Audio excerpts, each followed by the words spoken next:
Let's dive deeper into the fascinating world of K-pop group names and explore why they've become so unconventional, bizarre, and even perplexing to many fans and casual listeners alike. We've seen names like Idol, DRIPPIN, and Hypin that seem to defy traditional naming conventions.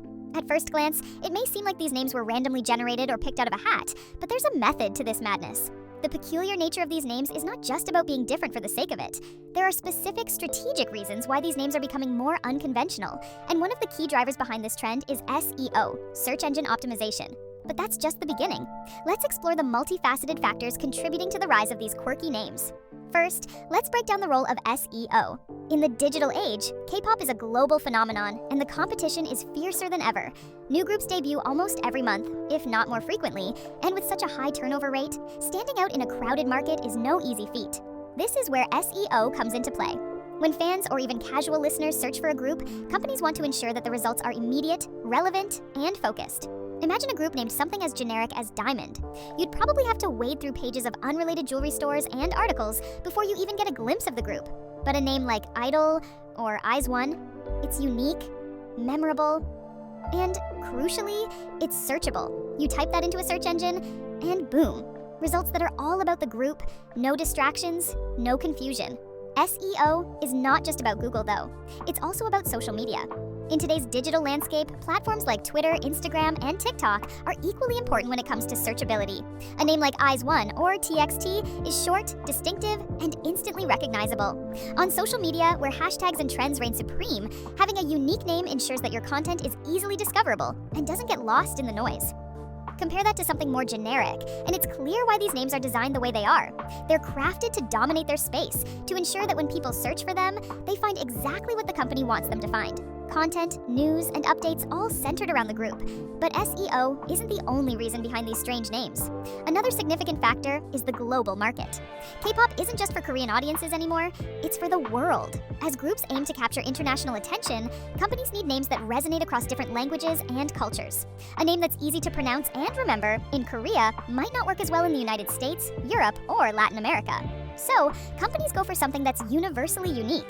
Take BTS, for example. While it originally stood for Bangtan Sonyeondan, which translates to Bulletproof Boy Scouts, the group eventually adopted the English acronym Beyond the Scene. It's simple, easy to pronounce, and most importantly, it's memorable across languages. The name BTS works in almost any linguistic context, ensuring that it remains accessible to fans all over the world. Another key aspect to consider is branding. K-pop is as much about branding as it is about music. The name of a group is the first step in creating a brand identity that fans can connect with on an emotional level. It's not just a label, it's the beginning of a story, a narrative that the group will carry throughout their career. Think of EXO, a name derived from exoplanet, which perfectly fits their otherworldly concept. Or Stray Kids, whose name encapsulates the group's rebellious and youthful image. These names aren't random. They're carefully selected to reflect the group's identity, concept, and the kind of emotional connection the company wants to build with the fans. It's about creating a lasting impression, one that fans will remember and feel attached to for years to come. However, this emphasis on uniqueness sometimes leads to names that are, well, a bit confusing or difficult to grasp at first.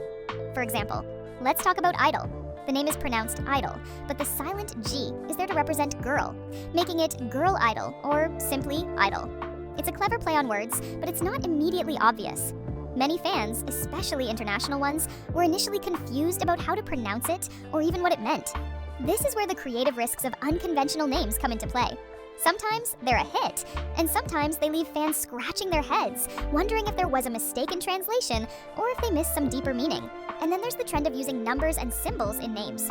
IZ*ONE, for instance, combines letters, numbers, and a symbol, making it a bit of a puzzle at first glance. The idea was to create a name that symbolizes the group's unity, 12 members becoming one. But again, without knowing the background, it's not exactly intuitive. These kinds of names often require some explanation before they make sense, but once they do, they tend to stick in your mind precisely because they're so different. The more you think about it, the more it makes sense, and eventually, it becomes part of the group's unique identity. Let's not forget about the role of acronyms. Acronyms have always been a thing in K-pop, but they've become even more prominent in recent years. Names like ACE, TXT, and NCT are all acronyms that stand for something meaningful, but they're also designed to be short and punchy. They're easy to remember, easy to use in social media tags, and easy to search for. But here's the catch. These acronyms can sometimes be a double-edged sword. Sure, they're memorable, but they can also be confusing if you don't know what they stand for. For example, NCT stands for Neoculture Technology, which might not be immediately obvious to a new fan. But once you get it, it's a name that sticks with you. The acronym becomes more than just a series of letters. It represents the group's entire concept, ethos, and style. Now let's discuss another reason for these quirky names: intellectual property. With so many groups debuting every year, finding a name that isn't already taken is becoming increasingly difficult. Companies need to ensure that their group's name is not only unique, but also legally protected. This is why we see names that are intentionally unconventional. By creating a name that's entirely original, something like Weki Miki or DRIPPIN, companies can avoid legal disputes and ensure that their brand is entirely their own. It's a way to safeguard their investment in the group's future, ensuring that no one else can use or imitate their carefully crafted brand identity. The influence of digital culture also plays a significant role in shaping these names. In today's fast-paced, meme-driven world, a name that's slightly offbeat or even strange can actually work in a group's favor. A name like DRIPPIN might seem odd at first, but it's memorable precisely because of its strangeness. It's the kind of name that catches attention, sparks conversation, and eventually becomes part of the group's identity.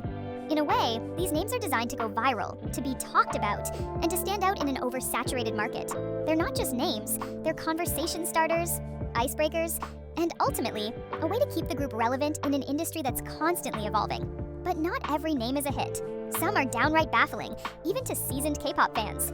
Names like CIX or BAE173 leave people wondering about their pronunciation, meaning, and intent. And that's where the downside of these unique names comes in. They can sometimes alienate potential fans. If a name is too confusing or difficult to remember, it might end up doing more harm than good. Fans might struggle to connect with the group or even feel intimidated by the name's complexity. But for every name that misses the mark, there's another that becomes iconic precisely because it's so different, so out of the box that it eventually becomes impossible to forget. So, what's the takeaway from all this?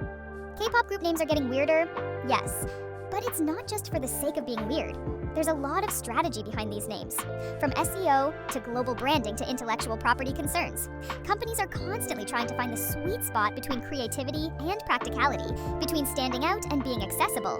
It's a balancing act, and sometimes the results are brilliant, while other times they're just plain confusing. But that's the nature of innovation. It involves taking risks, experimenting with new ideas, and sometimes pushing the boundaries of what's considered normal or acceptable. In the end, these names are part of what makes K-pop so fascinating. They're a reflection of the industry's evolution, its globalization, and its relentless drive to innovate. Whether we love them or hate them, these names are here to stay, and they'll continue to evolve as K-pop itself continues to grow. So, what do you think? Are these names creative genius or just plain confusing? Do you think the SEO strategy justifies the weirdness, or do you miss the days of simpler, more straightforward names? And what about the global market? Do you think these names help K-pop groups reach international audiences more effectively?